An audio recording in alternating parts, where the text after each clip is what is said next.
A gente mal entra no curso de filosofia e já sai por aí usando as palavras objetivo e subjetivo em praticamente toda a discussão que tem. Isso é objetivo, isso é subjetivo, isso é subjetivo e, portanto, não podemos alcançar conhecimento acerca disso. E subjetivo para lá, objetivo para lá e etc. Subjetivo e objetivo fazem parte do vocabulário mais usado por principalmente quem acabou de entrar no curso de filosofia. Mas o que exatamente é objetivo e subjetivo? No vídeo de hoje eu vou explicar esses conceitos de forma que vai permitir a você pelo menos entender o que está dizendo quando você diz que algo é subjetivo e algo é objetivo. Bom, quer saber mais sobre isso? Então assiste esse vídeo. Meu nome é Sergi Salles, sou doutor em filosofia pelo programa de pós-graduação Lógica e Metafísica da UFRJ e vim aqui para conversar com vocês sobre filosofia. A primeira coisa que eu devo dizer aqui sobre essa distinção é que existem diferentes sentidos de subjetivo e objetivo. Os mais importantes talvez sejam o sentido epistêmico da distinção e o sentido ontológico da distinção. Nesse vídeo de hoje eu vou explicar o sentido epistêmico da distinção e futuramente eu vou fazer um vídeo sobre o sentido ontológico também. Você não precisa se preocupar muito sobre o que exatamente significa epistêmico aqui. Eu vou voltar nessa palavrinha chique mais tarde. Por agora, basta a gente entender o que quer dizer afirmar que algo é objetivo ou subjetivo no sentido epistêmico das palavras, né? Bom, a primeira coisa que a gente deve saber é que objetivo e subjetivo, nesse sentido epistêmico, é uma distinção que se aplica a afirmações, ou seja, são afirmações que são objetivas ou subjetivas nesse sentido. Então eu vou apresentar já direto aqui, meio chutado, a definição de objetivo e subjetivo e depois a gente clarifica ela com alguns exemplos. A definição é essa que vocês estão vendo aí, que vocês vão ver agora na tela de vocês. Subjetivo. Uma afirmação sobre alguma coisa é epistemicamente subjetiva se sua verdade ou falsidade depende das crenças, gostos ou sentimentos das pessoas com relação a esta coisa. Objetivo. Uma afirmação sobre alguma coisa é epistemicamente objetiva quando sua verdade ou falsidade não depende das crenças ou sentimentos das pessoas com relação a esta coisa. Então vamos tentar clarificar isso por meio de alguns exemplos. Considera primeiramente o exemplo 1, a afirmação 1. Gosto de sorvete. Essa afirmação é objetiva ou é subjetiva? Bom, para saber se ela é objetiva ou subjetiva, a gente tem que saber se a verdade ou falsidade dessa afirmação depende, dessa afirmação sobre sorvetes, depende dos nossos gostos, atitudes e etc. com relação a sorvete. Então vamos investigar isso. Para ser verdade que eu gosto de sorvete, a verdade da afirmação de que eu gosto de sorvete depende dos gostos de alguém acerca de sorvete? Parece que sim, depende do meu gosto acerca de sorvete. Essa frase é verdadeira? Essa afirmação é verdadeira? Precisamente quando eu, Sagi, gosto de sorvete. Então a verdade da afirmação de que eu gosto de sorvete depende do que eu penso sobre sorvetes, depende do meu gosto por sorvetes. Essa é uma afirmação, portanto, subjetiva. O mesmo ocorre para a nossa afirmação 2. Sorvete é gostoso.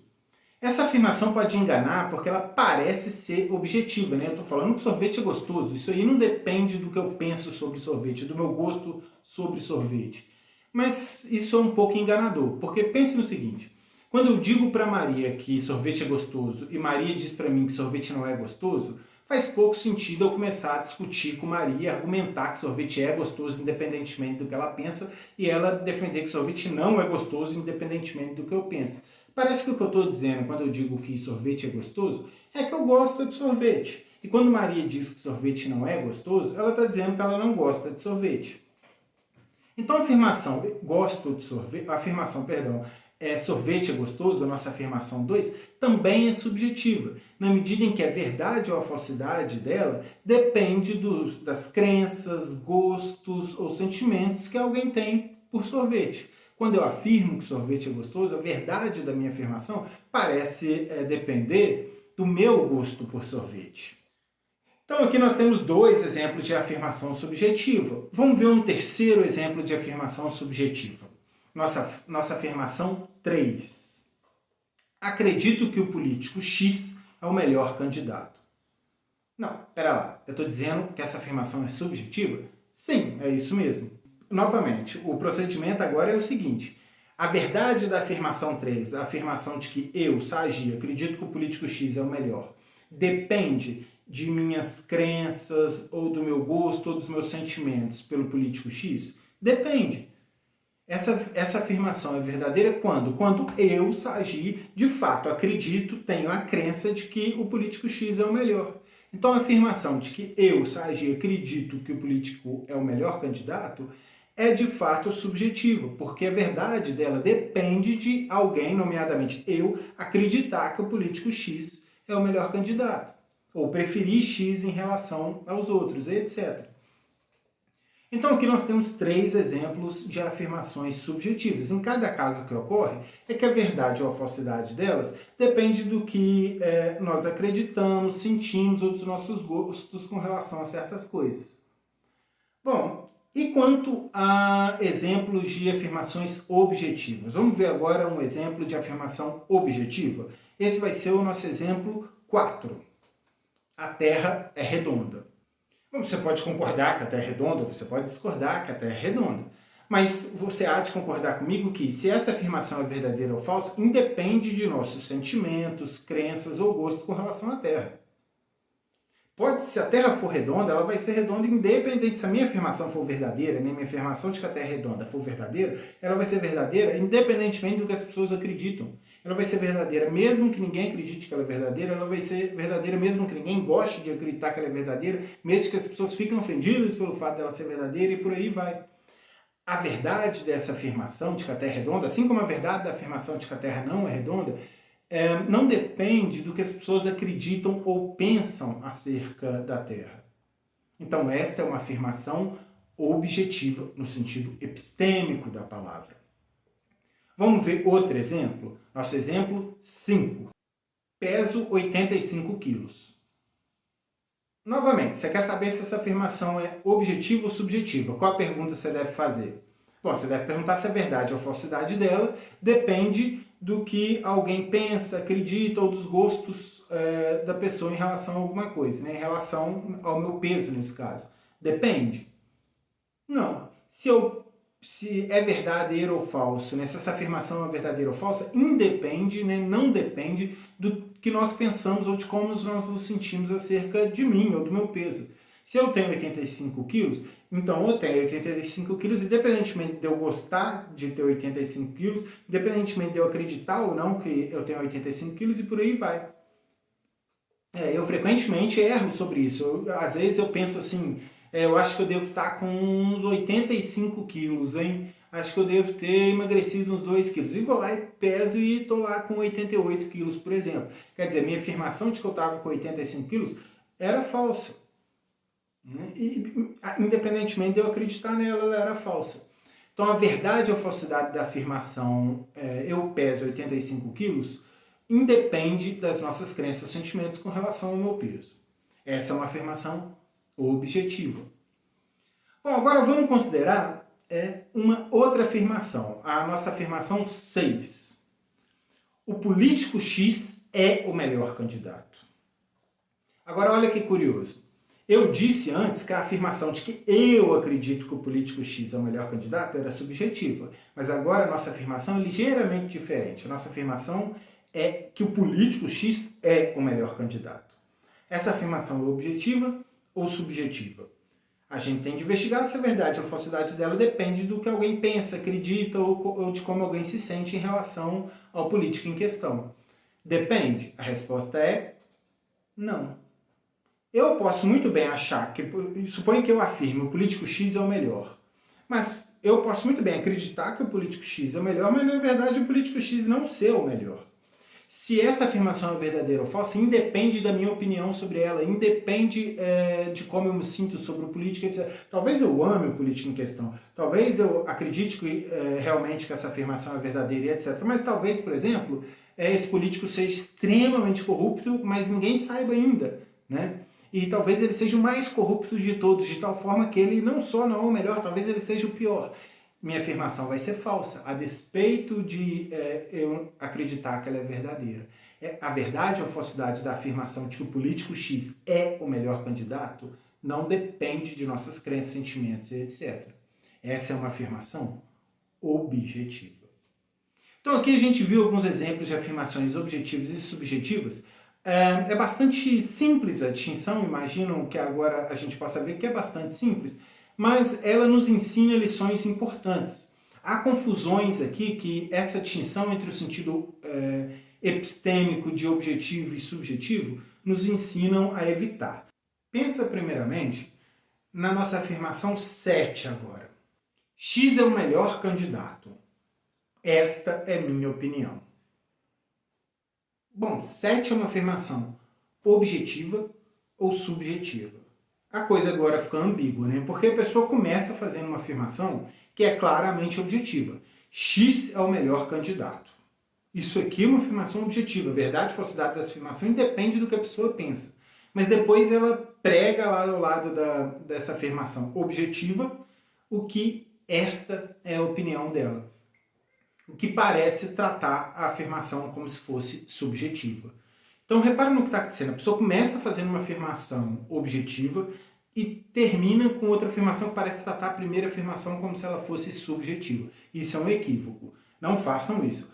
Das duas, uma. Ou vocês querem fazer uma afirmação objetiva sobre um, nesse caso digam X é o melhor candidato, ou vocês querem fazer uma afirmação subjetiva. Então nesse caso sejam sinceros e simplesmente digam eu amo X, ou eu prefiro X, ou eu gosto muito de X, eu gosto mais dele do que gosto dos outros, e aí você vai estar exprimindo o seu gosto, os seus sentimentos sobre X, então vai estar fazendo uma afirmação subjetiva. O que fica confuso é a pessoa começar com uma afirmação objetiva, X é o melhor candidato, e depois pregar lá, esta é a minha opinião, e tratar ela como se fosse uma afirmação subjetiva. Então não comece, ou faça uma afirmação diretamente objetiva, ou faça uma afirmação diretamente subjetiva. Evite esse equívoco, essa ambiguidade. Me parece que os contextos nos quais as pessoas usam esse artifício, esta é a minha opinião, são contextos, frequentemente pelo menos, do seguinte tipo. A pessoa quer fazer uma afirmação objetiva sobre o mundo, ela quer afirmar que o político X é o melhor. Só que ela repara que ela é incapaz de defender essa afirmação. Estou dizendo que o político X aqui é o melhor, mas eu não sei defender. Se alguém me pedir pelas razões, eu não faço a menor ideia de como dar as razões, nem como de defender minha afirmação. Aí ela prega lá, esta é minha opinião, como se isso servisse como um passe livre para ela não precisar defender a afirmação dela. Mas não funciona. Pregar esta é minha opinião, após dar opiniões objetivas sobre o mundo, não serve como uma defesa da sua opinião. Pelo contrário, só serve para tornar seu proferimento ambíguo entre uma afirmação objetiva ou mera expressão de amor ou gosto pessoal por um político ou por qualquer outra coisa. Então é importante entender que ao pregar esta é minha opinião depois de dar a sua opinião, você não está tornando a sua opinião mais forte, você está tornando o seu discurso ambíguo entre um discurso, uma afirmação objetiva e uma afirmação subjetiva. Frequentemente, quando as pessoas dizem coisas como X é o melhor candidato, esta é a minha opinião, a gente clarifica o seguinte, olha, ciência não lida com opiniões. E esse slogan, isso é um slogan, ciência não lida com opiniões, não é universalmente verdadeiro, em alguns casos a ciência lida sim com opiniões, mas nesse contexto esse slogan está correto. O que isso quer dizer com esse slogan nesse contexto é o seguinte, a verdade ou a falsidade da afirmação de que X é o melhor candidato não depende da sua opinião. E o que é interessante para cientistas, né, ou para filósofos, para sociólogos, para economistas e etc., é precisamente saber se essa afirmação é verdadeira ou falsa. E para saber isso, sua opinião é completamente relevante. Então, quando você prega lá, esta é a minha opinião, nenhum economista do mundo vai dizer assim, opa, agora complicou, porque essa é a opinião do João. Não, eles vão simplesmente ignorar que a parte do esta é minha opinião e vão avaliar se é mesmo verdade que X é o melhor candidato. Filósofos podem discutir se X é o melhor do ponto de vista da justiça. Economistas e sociólogos podem discutir se esse candidato é o melhor do ponto de vista econômico ou do ponto de vista de vários aspectos sociais. né? Enfim, o que cada um desses profissionais está interessado em saber é se a afirmação objetiva, né, feita pela pessoa de que X é o melhor candidato é verdadeira ou falsa. Acrescentar esta é minha opinião é completamente irrelevante para isso. É importante não confundir os sentidos objetivo e subjetivo e é importante não acrescentar coisas como esta é minha opinião para tentar tornar uma afirmação objetiva mais plausível. Isso não vai acontecer. Você não vai tornar a sua afirmação objetiva mais plausível colocando anexos desse tipo. Isso é tudo que eu tinha para dizer sobre a distinção entre o sentido epistêmico de objetivo e subjetivo. Mas para finalizar, eu vou só falar um pouquinho sobre a palavra epistêmico. Epistemologia é a área da filosofia que lida com problemas filosóficos em torno dos conceitos de conhecimento e justificação, e essa distinção entre objetivo e subjetivo tem implicações diretas para essa área.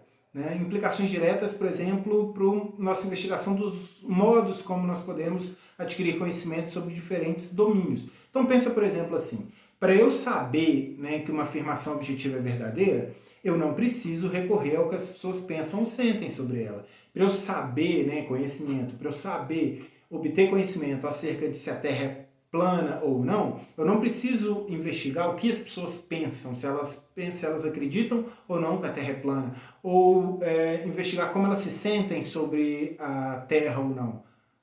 Eu posso saber que essa afirmação é verdadeira ou falsa sem precisar recorrer a o que as pessoas acreditam ou o que elas sentem acerca da Terra. Isso não acontece com afirmações subjetivas, como eu gosto de sorvete. Para eu saber se essa afirmação é verdadeira ou não, para eu saber se é verdade que Maria gosta de sorvete ou não, eu preciso saber como Maria se sente sobre sorvetes. Então essa distinção entre afirmações subjetivas e objetivas, nesse sentido nosso, tem implicações para a epistemologia, que é a área da filosofia que estuda problemas filosóficos relativos ao conceito de conhecimento.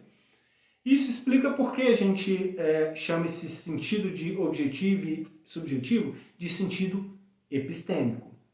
E se você gostou desse vídeo, deixa o like, se inscreve no canal, dá uma olhada na descrição que eu vou indicar alguma coisa que possa ser interessante sobre esses conceitos, onde vocês vão poder obter mais informações. Bom, foi um prazer falar para vocês. Até o próximo e lembrem-se que vem muito mais filosofia por aí.